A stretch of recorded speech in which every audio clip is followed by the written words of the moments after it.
Hello बच्चों, let's see this question. This question says define and explain the term acceleration. Derive the velocity time relation of a body moving under constant acceleration. तो यहाँ पे देखिए आपके पास कौन सा motion है, कांस्टेंट एक्सेलेरेशन मोशन है। तो की कॉन्सेप्ट लिख सकते हैं अपन। आपके पास यहाँ पे की कॉन्सेप्ट क्या होगा, constant acceleration motion, constant acceleration motion. तो पहले तो यहाँ पर एक्सेलेरेशन की डेफिनेशन मांग रखी है आपके पास। या तो आपका एक्सेलेरेशन क्या होता है बेसिकली, इसकी डेफिनेशन दे। तो डेफिनेशन बेसिकली बताता क्या है कि rate of change of velocity, rate of change of velocity, change of velocity यानी कि वेलोसिटी में किस रेट से चेंज आ रहा है, ये बताता है आपका एक्सेलेरेशन। जैसे इसको समझे कि जैसे मान लिया आपके पास कोई पार्टिकल ए है यहाँ पर, ये पोजीशन पर, और ये बी की ओर जा रहा है इस प्रकार से। तो इनिशियली कहते हैं मान लीजिए यहाँ पर इसकी स्पीड है 10 मीटर पर सेकेंड, और अगले एक सेकंड में मान लीजिए यानी कि एक सेकंड बाद यहाँ पर इसकी स्पीड हो जाती है 11 मीटर पर सेकंड। मान लीजिए अगले एक सेकंड में इसकी वेलोसिटी हो जाती है 12 मीटर पर सेकंड।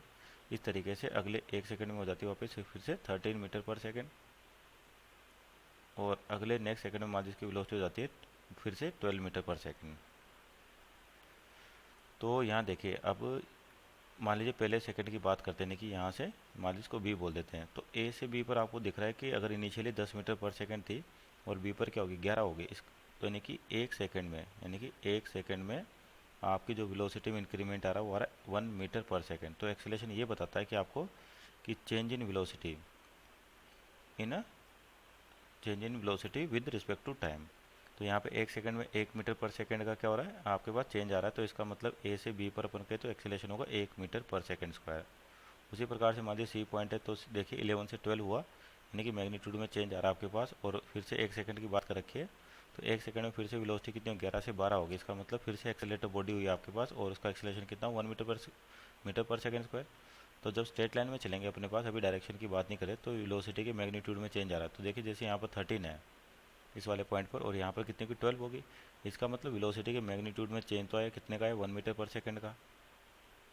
तो मैग्नीट्यूड में चेंज आ रहा है टाइम के रिस्पेक्ट में। तो ये भी क्या कहलाती है, एक्सेलेरेशन कहलाती है, पर इसको क्या कहते हैं अपन, नेगेटिव एक्सेलेरेशन।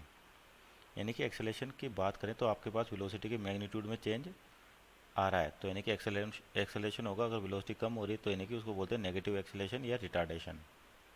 यानी कि आपके पास क्या होगा, वेलोसिटी की डायरेक्शन एंड और एक्सेलेरेशन की डायरेक्शन एक दूसरे के ऑपोजिट होगी। तो यानी कि जब दोनों एक दूसरे के ऑपोजिट होते हैं तो आपकी वेलोसिटी कम होती है, और सेम डायरेक्शन में तो वेलोसिटी बढ़ती है। तो केवल मैग्नीट्यूड की बात की, अब बात करते हैं वेलोसिटी। ये खुद एक वेक्टर क्वांटिटी है, तो वेलोसिटी के पास क्या होगा, मैग्नीट्यूड भी होगा और डायरेक्शन भी होगी। यानी कि आपका जो एक्सेलेरेशन है दो कारणों से आ सकता है, कि या तो वेलोसिटी के मैग्नीट्यूड में चेंज हो जैसे कि यहाँ पर दे रखा है, या फिर अगर मान लीजिए वेलोसिटी के मैग्नीट्यूड में चेंज नहीं हो रहा, डायरेक्शन में चेंज हो रहा, तब भी आपका एक्सेलेरेशन आएगा। इसको समझे किस प्रकार से, कि जैसे मान लीजिए आपके पास पार्टिकल है, वो इस तरीके से मूव करा, सपोज करिए स्ट्रेट लाइन में मूव करा भी, और इसकी वेलोसिटी का मैग्नीट्यूड है v।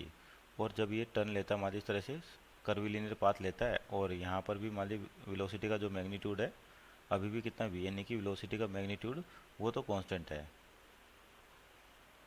लेकिन यहाँ पर क्या हो रहा है कि पहले डायरेक्शन इधर थी और डायरेक्शन बदल गई, तो यानी कि यहाँ पर भी ये कौन सा मोशन होगा, एक्सेलरेटेड मोशन होगा। यानी कि यहाँ पर भी क्या होगा, एक्सेलेरेशन। तो एक्सेलेरेशन दो कारणों से जनरेट हो सकता है आपका। एक तो क्या हो सकता है कि वेलोसिटी के मैग्नीट्यूड में चेंज हो, तब तो आपका एक्सेलेरेशन आएगा ही आएगा। और दूसरा, अगर इसकी मैग्नीट्यूड में चेंज नहीं हो रहा, डायरेक्शन में चेंज हो रहा है, तब भी आपका क्या होगा, एक्सेलेरेशन आएगा। क्योंकि जो एक्सेलेरेशन है basically rate of change of velocity आपके पास। तो आपका जो एक्सेलेरेशन दो कारणों से, मैग्नीट्यूड से भी आ सकता है और डायरेक्शन से भी आता है। और क्या पूछा है यहाँ पे, अगर बॉडी को आपको वेलोसिटी टाइम रिलेशन बताना है कि बॉडी क्या करे, कांस्टेंट एक्सेलेरेशन से मूव कर रही है। तो यहाँ देखिए आपके पास, तो देखिए आपका रिलेशन कैसे आएगा, कि मान लेते किसी भी इंस्टेंट पर या बोलते ए पॉइंट पर पार्टिकल है कोई, उसकी वेलोसिटी यू है और एक्सेलेरेशन कितना ए है, और ये मान लेते टी टाइम तक चलता है, कहाँ से, ए से बी पर पहुँचने में। यहाँ पर क्या होगा, टी टाइम तक चलता है, और बोल देते हैं यहाँ पर वेलोसिटी क्या है, इसकी वी है। तो जो एक्सेलेरेशन है इसकी डेफिनेशन क्या है, rate of change of velocity, यानी कि चेंज इन वेलोसिटी। तो यानी कि final velocity minus initial velocity. तो फाइनल कितनी है, यू वी मानी, और इनिशियल कितनी मानी अपन ने, यू। और कितने टाइम में, टी टाइम में ये आपका चेंज हो रहा है। तो यहाँ से क्या लिख सकते हैं अपन, क्रॉस मल्टीप्लाई करें तो v minus u equal to कितना होगा 80। और ये सारे आपके पास वेक्टर इक्वेशंस होती हैं, वेक्टर टर्म्स होती है, तो यहाँ पे वेक्टर भी आएगा आपके पास। तो वेलोसिटी और टाइम के बीच में जो रिलेशन आता है, अगर एक्सेलरेशन कांस्टेंट है तो रहता है v is equal to u plus 80। Hope you understood well, best of luck.